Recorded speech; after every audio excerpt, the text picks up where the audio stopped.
Hi friends, स्वागत है आपका अपने यूट्यूब चैनल ब्रांड स्टडी पे। आज हम फिर से आपके लिए लेकर आए हैं सामान्य ज्ञान 50 क्वेश्चन पार्ट 12। ठीक है, तो इससे पहले अगर आप चैनल पे नए हो तो चैनल को सब्सक्राइब करिए और वीडियो अच्छा लगे तो लाइक और शेयर करिए। ठीक है, तो चलिए हम आज का क्वेश्चन स्टार्ट करते हैं। सन 1906 में ढाका में मुस्लिम लीग की स्थापना किसने की? सन 1906 में ढाका में मुस्लिम लीग की स्थापना किसने की? तो ये की थी आगा खां और सलीमुल्लाह खां ने। किसने की थी? आगा खां और सलीमुल्लाह खां ने की थी। ठीक है, आगा खां और सलीमुल्लाह खां ने। और ये जो है ढाका, ढाका है कहाँ पे? ढाका है कहाँ पे? तो ये है बांग्लादेश में। बांग्लादेश की राजधानी है ढाका। ठीक है, और बांग्लादेश की मुद्रा क्या है? बांग्लादेश की मुद्रा क्या है? तो यह टका। क्या है? टका है। बांग्लादेश के मुख्यमंत्री, सॉरी, प्रधानमंत्री कौन है? तो यह शेख हसीना। कौन है? शेख हसीना है। बांग्लादेश के राष्ट्रपति कौन है? तो यह हैं अब्दुल हमीद। कौन है? अब्दुल हमीद। ठीक है, अगला क्वेश्चन देखिए। भारत में डाक टिकट पहली बार कब चली? भारत में डाक टिकट पहली बार कब चली? तो ये चली थी 1854 को। कब चली थी? 1854 को भारत में पहली डाक टिकट चली थी। ठीक है, अगला क्वेश्चन देखिए। बंगाल, बिहार और उड़ीसा में अस्थायी बंदोबस्त कब और किसने लागू किया? बंगाल, बिहार और उड़ीसा में अस्थायी बंदोबस्त कब और किसने लागू किया? तो 1793 ईस्वी में लॉर्ड कार्नवालिस ने लागू किया था। ठीक है, अस्थायी बंदोबस्त किसने लागू किया? तो 1793 ईस्वी में लॉर्ड कार्नवालिस ने लागू किया था। ठीक है, और बंगाल है कहाँ पे? तो बंगाल की भारत में है। भारत, कोलकाता इसकी राजधानी। ठीक है, बंगाल की राजधानी है कोलकाता। बंगाल के मुख्यमंत्री कौन है? तो ये है ममता बनर्जी। कौन है? ममता बनर्जी है। ठीक है, बंगाल के राष्ट्रपति कौन है? सॉरी, बंगाल के राज्यपाल कौन है? तो ये जगदीप धनखड़। कौन है? जगदीप धनखड़ है। ठीक है, और बिहार के मुख्यमंत्री हैं नीतीश कुमार। कौन है? नीतीश कुमार है। बिहार के राज्यपाल कौन है? तो ये फागू चौहान।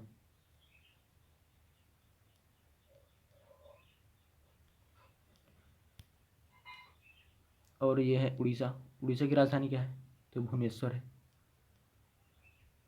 ठीक है, उड़ीसा के मुख्यमंत्री कौन है? तो ये है नवीन पटनायक। कौन है? नवीन पटनायक है। उड़ीसा के राज्यपाल कौन है? उड़ीसा के राज्यपाल कौन है? तो ये गणेशी लाल। कौन है? गणेशी लाल है उड़ीसा के राज्यपाल। ठीक है, अगला क्वेश्चन देखिए। पानीपत की पहली लड़ाई 1526 में किसके बीच लड़ी गई? पानीपत की प्रथम लड़ाई 1526 में किसके बीच लड़ी गई? तो ये बाबर और इब्राहिम लोदी के बीच लड़ी गई थी। किसके बीच लड़ी गई थी? बाबर और इब्राहिम लोदी के बीच लड़ी गई थी। ठीक है, और इसमें बाबर विजयी हुआ था। कौन हुआ था? बाबर जो है विजयी हुआ था।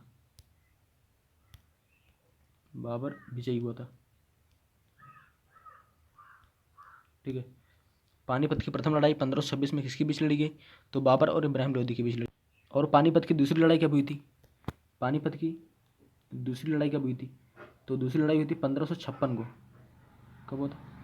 1556 को हुआ था। बैरम खां और हेमू के बीच हुआ था। बैरम खान और हेमू के बीच हुआ था। ठीक है, पानीपत की दूसरी लड़ाई 1556 में हुई, बैरम खां और हेमू के बीच। ठीक है, और पानीपत की तीसरी लड़ाई कब हुई? पानीपत की तीसरी लड़ाई कब हुई? तो ये हुई थी 1761 को। कब हुई थी? 1761 को। ठीक है, पहली लड़ाई हुई 1526 में, दूसरी हुई 1556 में। ठीक है, तीसरी हुई 1761 में। ठीक है, ध्यान रखिएगा। पहली लड़ाई हुई 1526 में, दूसरी हुई 1556 में, तीसरी हुई 1761 में। ठीक है, अगला क्वेश्चन देखिए। किस मुगल बादशाह की मृत्यु दिल्ली में पुस्तकालय की सीढ़ियों से गिरकर हुई? किस मुगल बादशाह की मृत्यु दिल्ली में पुस्तकालय की सीढ़ियों से गिरकर हुई? तो ये हुमायूं की हुई थी। किसकी हुई थी? हुमायूं की हुई थी। ठीक है, और हुमायूं की मृत्यु कब हुई? तो 1526 में हुई थी। कब हुई थी? सॉरी, 1556 में हुई थी। हुमायूं की मृत्यु 1556 में हुई थी। ठीक है। अगला क्वेश्चन देखिए, अकबर ने फतेहपुर सीकरी में बुलंद दरवाज़ा किस उपलक्ष्य में बनवाया था? अकबर ने फतेहपुर सीकरी में बुलंद दरवाज़ा किस उपलक्ष्य में बनवाया था? तो ये गुजरात पर विजय के बाद बनवाया था। कब बनवाया था? गुजरात के विजय के बाद बनवाया था। ठीक है। और फतेहपुर सीकरी है कहाँ पे? तो यह उत्तर प्रदेश में, उत्तर प्रदेश का जिला है, उत्तर प्रदेश का एक जिला है। ठीक है। और फतेहपुर सीकरी की स्थापना कब हुई थी? फतेहपुर सीकरी की स्थापना कब हुई थी? तो हुई थी 1569 को। कब हुई थी? 1569 को हुई थी। ठीक है। और फतेहपुर सीकरी की स्थापना किसने की थी? तो अकबर ने की थी। कौन किया था? मुगल बादशाह अकबर, मुगल सम्राट अकबर ने किया था। ठीक है। अगला क्वेश्चन देखिए, भू राजस्व की 10 साला पद्धति किसने लागू की? भू राजस्व की 10 साला पद्धति किसने लागू की? तो ये अकबर ने लागू की थी। किसने की थी? अकबर ने भू राजस्व की 10 साला पद्धति लागू की थी। ठीक है। और अकबर के दरबार में 9 रत्न थे। क्या थे? अकबर के दरबार में 9 रत्न थे। कौन कौन थे? तो ये थे राजा बीरबल, मियाँ तानसेन, अबुल फजल फैजी, राजा मान सिंह, राजा टोडरमल। ठीक है। मुल्ला दो प्याजा, फ़कीर अजुद्दीन, अब्दुल रहीम खान ए खाना। ठीक है। अब्दुल रहीम खान ए खाना। ठीक है। अकबर के 9 रत्न थे। अगला क्वेश्चन देखिए, औरंगाबाद में ताजमहल की प्रतिकृति किसने बनवाई थी? औरंगाबाद में ताजमहल की प्रतिकृति किसने बनवाई थी? तो ये औरंगजेब ने बनवाई थी। किसने बनवाई थी? औरंगजेब ने बनवाई थी। वो औरंगाबाद है कहाँ पे? तो यह महाराष्ट्र में, महाराष्ट्र का जिला है औरंगाबाद। ठीक है। लंदन में इंडिया हाउस की स्थापना किसने की? लंदन में इंडिया हाउस की स्थापना किसने की? तो ये स्थापना की थी श्यामजी कृष्ण वर्मा ने। किसने की थी? श्यामजी कृष्ण वर्मा ने की थी इंडिया हाउस की स्थापना लंदन में। और लंदन जो है इंग्लैंड की राजधानी है, इंग्लैंड की राजधानी। ठीक है। और इंग्लैंड की मुद्रा क्या है? लंदन की मुद्रा क्या है? तो इसकी मुद्रा है पाउंड स्टर्लिंग। क्या है? Pound sterling.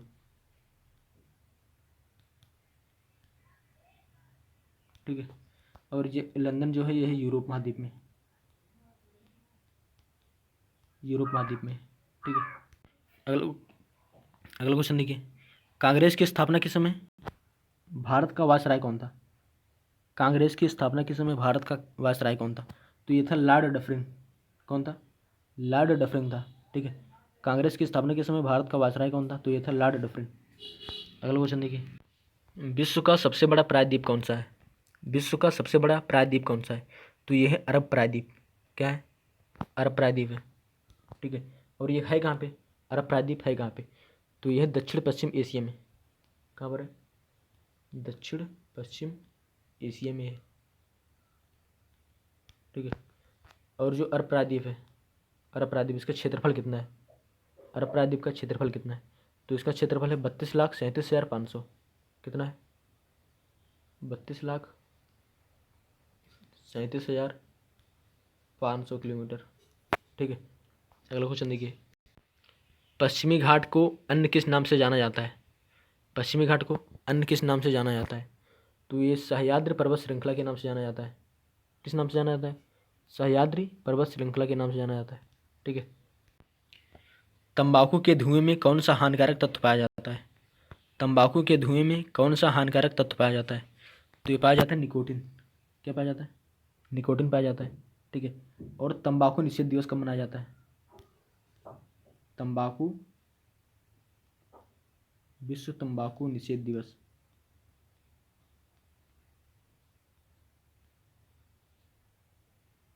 तो ये मनाया जाता है 31 मई को। कब मनाया जाता है? 31 मई को मनाया जाता है तंबाकू निषेध दिवस। ठीक है। अगला क्वेश्चन देखिए, राष्ट्रपति का अध्यादेश कितने समय के लिए लागू रहता है? राष्ट्रपति का अध्यादेश कितने समय के लिए लागू रहता है? तो ये लागू रहता है 6 महीने के लिए। ठीक है। 6 मास के लिए लागू रहता है। और अनुच्छेद 123 के तहत, अनुच्छेद 123, ठीक है, अनुच्छेद 123 के तहत राष्ट्रपति अध्यादेश जारी कर सकता है। ठीक है। अनुच्छेद 123 के तहत राष्ट्रपति अध्यादेश जारी कर सकता है। ठीक है, और अध्यादेश है क्या? अध्यादेश ये है क्या? ठीक है, तो अध्यादेश देखिए, अध्यादेश ऐसे कानून हैं जिन्हें केंद्रीय मंत्रिमंडल की सिफारिश पर भारत के राष्ट्रपति यानी कि भारतीय संसद द्वारा प्रख्यापित किया जाता है, जिसका संसद के अधिनियम के समान प्रभाव होगा। ठीक है, उन्हें केवल तभी तक जारी किया जा सकता है जब संसद सत्र में ना हो। ठीक, वे भारत सरकार को तत्काल विधायी कार्यवाही करने में सक्षम बनाते हैं। ठीक है, अध्यादेश ऐसे कानून हैं जिन्हें केंद्रीय मंत्रिमंडल की सिफारिश पर भारत के राष्ट्रपति द्वारा प्रख्यापित किया जाता है। ठीक, अगला क्वेश्चन देखिए, मौसमी गुब्बारों में किस गैस का प्रयोग होता है? मौसमी गुब्बारों में किस गैस का प्रयोग होता है? तो ये हीलियम का प्रयोग होता है। किसका प्रयोग होता है? हीलियम का प्रयोग होता है। ठीक, अगला क्वेश्चन देखिए, मानव शरीर में रुधिर बैंक का कार्य कौन सा करता है? मानव शरीर में रुधिर बैंक का कार्य कौन सा अंग करता है? तो ये करता है तिल्ली। क्या करता है? तिल्ली, जिसे इंग्लिश में प्लीहा कहते हैं। ठीक है, मानव शरीर में रुधिर बैंक का कार्य कौन सा अंग करता है? तो ये प्लीहा करता है। ठीक, अगला क्वेश्चन देखिए, गाय के दूध का पीला रंग किसकी उपस्थिति के कारण होता है? गाय के दूध का पीला रंग किसकी उपस्थिति के कारण होता है? तो ये कैरोटीन की उपस्थिति के कारण होता है। ठीक है, कैरोटीन की उपस्थिति के कारण होता है। और जो दूध है, दूध में मिठास किससे आता है? दूध में मिठास किससे आता है? तो लैक्टोज से आता है। लैक्टोज से आता है। ठीक है, अगला क्वेश्चन देखिए, विश्व एड्स दिवस कब मनाया जाता है? विश्व एड्स दिवस कब मनाया जाता है? तो ये मनाया जाता है 1 दिसंबर को। कब मनाया जाता है? 1 दिसंबर को विश्व एड्स दिवस मनाया जाता है। ठीक, अगला क्वेश्चन देखिए, भारत के राष्ट्रीय ध्वज की डिज़ाइन किसने तैयार किया था? भारत के राष्ट्रीय ध्वज की डिज़ाइन किसने तैयार किया था? तो ये तैयार किया था पिंगली वेंकैया ने। किसने किया था? पिंगली वेंकैया ने। और एक है मैडम भीखाजी कामा। तो ये जो है सबसे पहले भारत का राष्ट्रीय झंडा फहराई थी। ठीक, और ये संविधान सभा द्वारा 22 जुलाई 1947 को अपनाया गया था। ठीक, राष्ट्रीय ध्वज संविधान सभा ने 22 जुलाई 1947 को अपनाया था। ठीक है, अगला क्वेश्चन देखिए, सन 1815 में आत्मीय सभा का गठन किसने किया था? सन 1815 में आत्मीय सभा का गठन किसने किया था? तो ये किया था राजा राम मोहन राय ने। किसने किया था? राजा राम मोहन राय ने आत्मीय सभा का स्थापना 1815 में किया था। ठीक है, और जो राजा राम मोहन राय हैं, इन्होंने ब्रह्म समाज की स्थापना की थी। किसकी स्थापना की थी? ब्रह्म समाज की स्थापना की थी।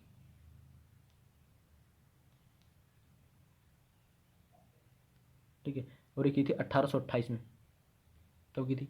1828 में राजा राम मोहन राय ने ब्रह्म समाज की स्थापना की थी। अगला क्वेश्चन देखिए, चाबी भरी घड़ी में कौन सी ऊर्जा होती है? चाबी भरी घड़ी में कौन सी ऊर्जा होती है? तो इसमें होती है स्थितिज ऊर्जा। कौन सी ऊर्जा होती है? स्थितिज ऊर्जा होती है। ठीक है, और स्थित ऊर्जा किसे कहते हैं? स्थितिज ऊर्जा किसे कहते हैं? तो किसी विन्यास में, किसी निकाय में विद्युत आवेश के विन्यास के कारण एक स्थितिज ऊर्जा होती है, जिसे विद्युत स्थितिज ऊर्जा कहते हैं। ठीक है, किसी निकाय में विद्युत आवेशों के विन्यास के कारण एक स्थितिज ऊर्जा होती है, जिसे विद्युत स्थितिज ऊर्जा कहते हैं। ठीक, अगला क्वेश्चन देखिए, प्रतिरोध का मात्रक कौन सा है? प्रतिरोध का मात्रक क्या है? तो ये ओम। क्या है? ओम है। अगला क्वेश्चन देखिए, फ्यूज की तार किस पदार्थ की बनी होती है?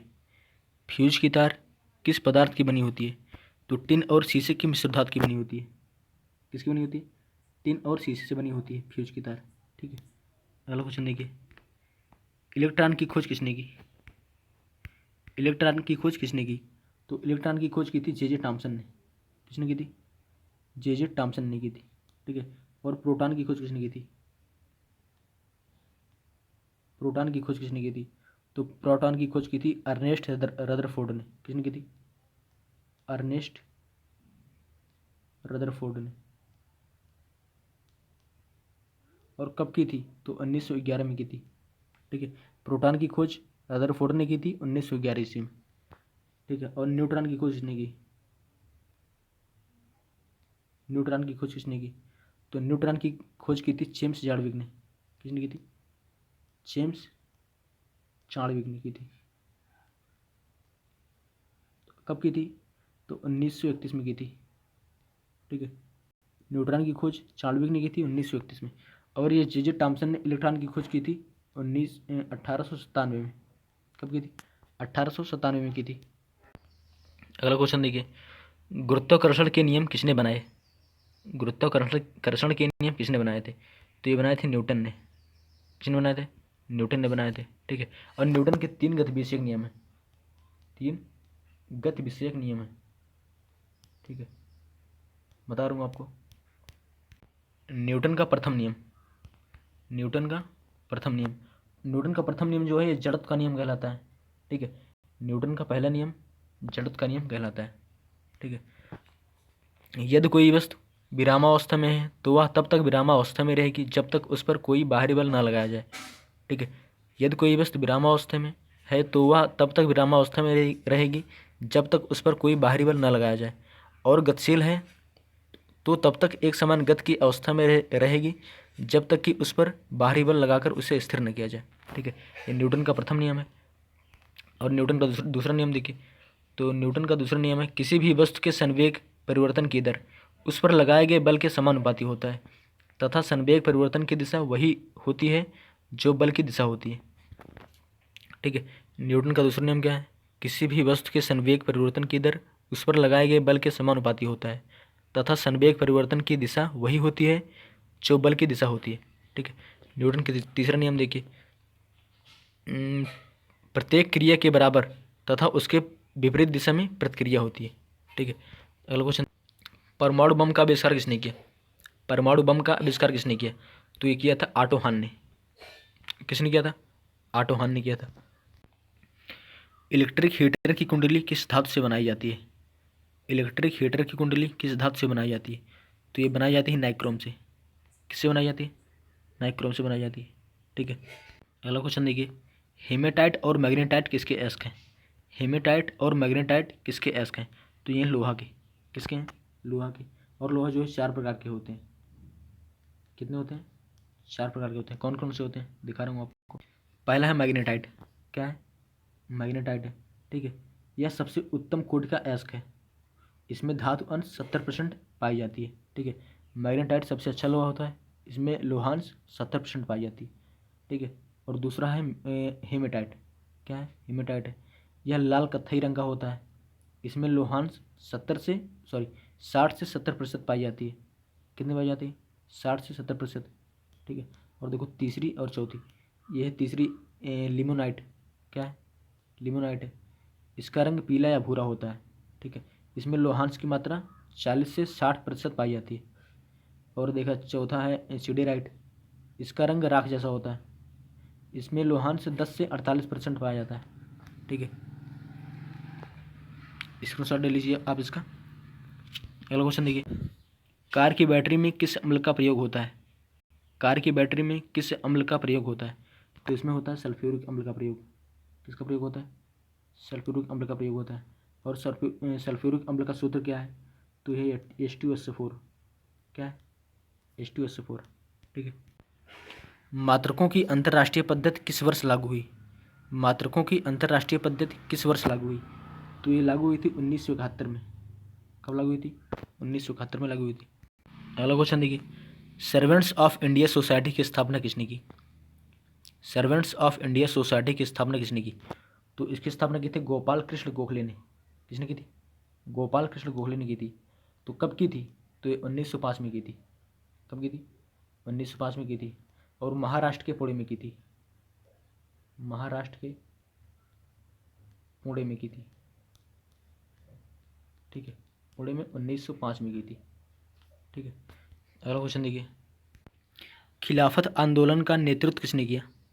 खिलाफत आंदोलन का नेतृत्व किसने किया? तो ये किया था मौलाना मोहम्मद अली ने। किसने की थी? मौलाना मोहम्मद अली ने की थी। ठीक है, किस घटना के बाद रविन्द्रनाथ टैगोर ने सर की उपाधि लौटा दी? किस घटना के बाद रविन्द्रनाथ टैगोर ने सर की उपाधि लौटा दी? तो जलियांवाला बाग हत्याकांड के बाद लौटाई थी। कब लौटाई थी? जलियांवाला बाग हत्याकांड के बाद सर की उपाधि लौटाई थी।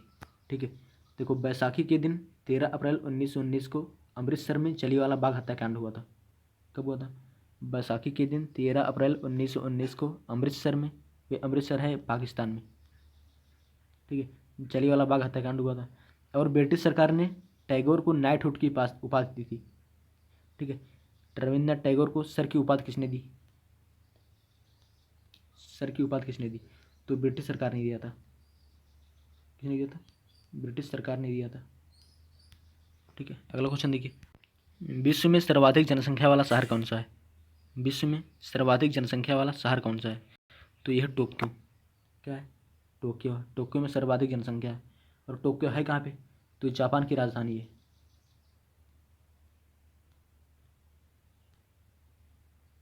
जापान की राजधानी है। ठीक है, और जापान की मुद्रा क्या है? तो जापान की मुद्रा है येन।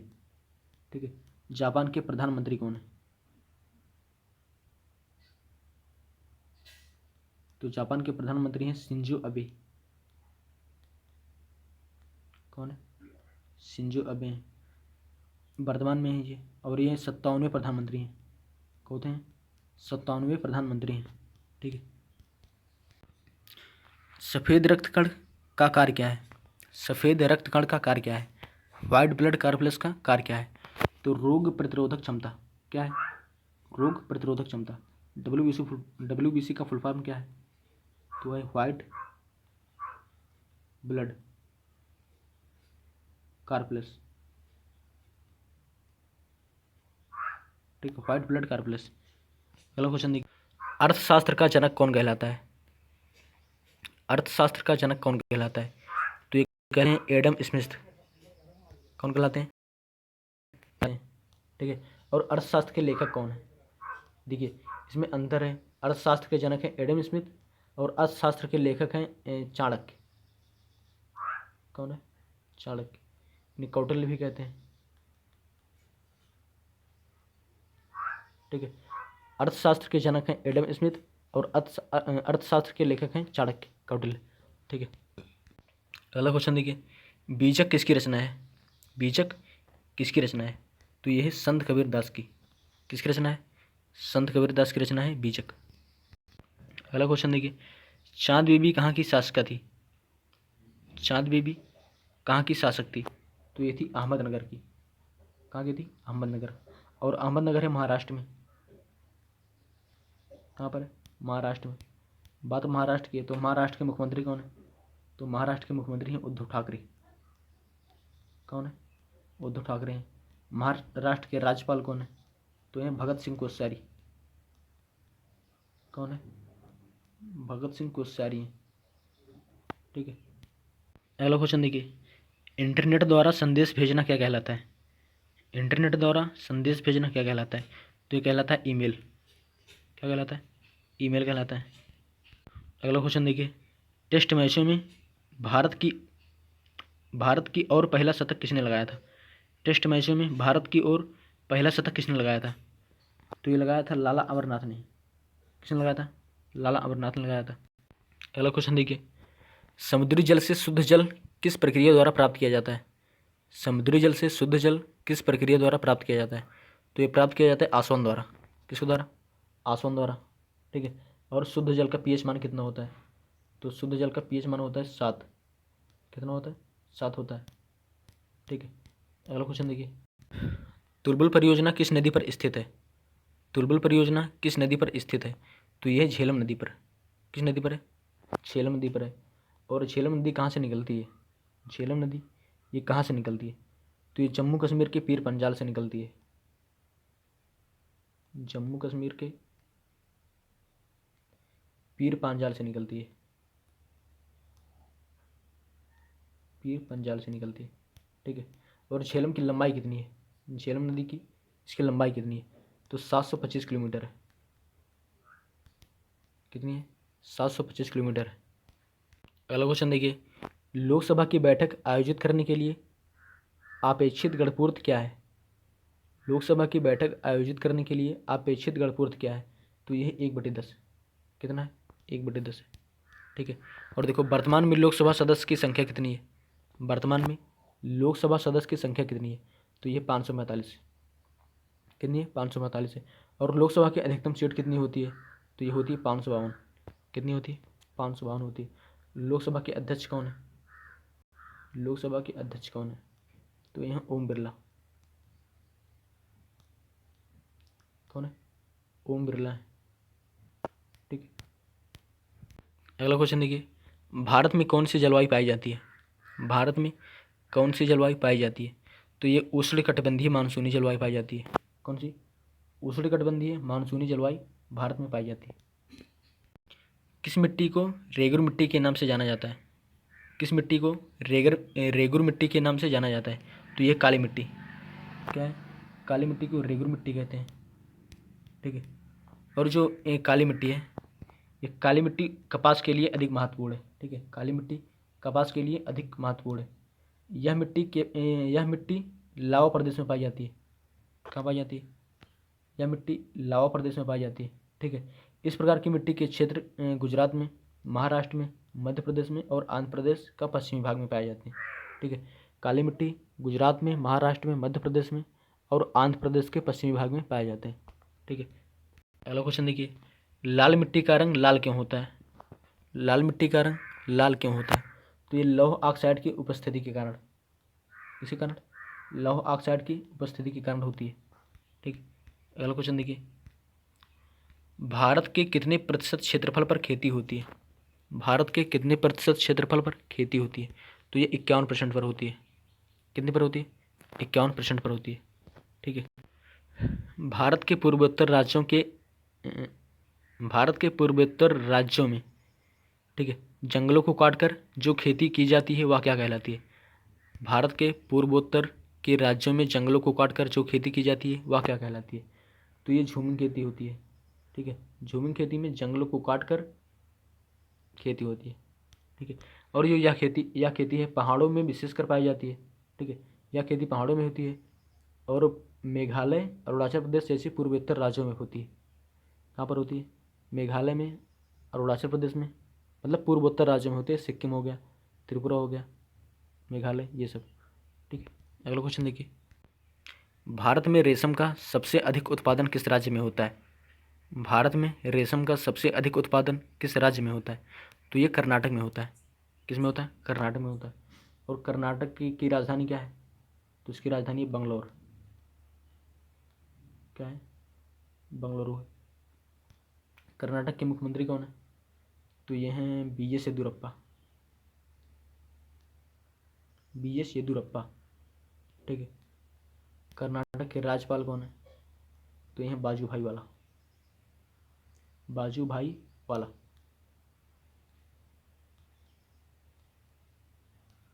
ठीक है, लास्ट क्वेश्चन देखिए, मैराथन दौड़ की दूरी कितनी होती है?